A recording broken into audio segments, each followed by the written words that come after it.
Welcome to JH. I gave the VEVOR wheel bearing puller a spin, and honestly, the thing feels like it could survive a nuclear blast. It's solid, heavy-duty, and the pieces actually fit together, which is a refreshing change of pace from the usual some assembly-required nightmares. Because we all know there's nothing more therapeutic than spending 3 hours trying to force a bearing out by hand until your knuckles are bleeding.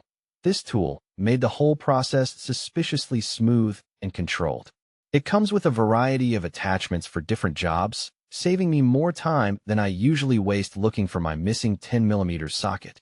What's actually impressive is how it manages to feel professional grade, while remaining simple enough for those of us who insist on fixing our own cars despite our total lack of a mechanical engineering degree. It grips tighter than a toddler clutching a chocolate bar, so you don't have to worry about it slipping and ruining your day or your expensive parts.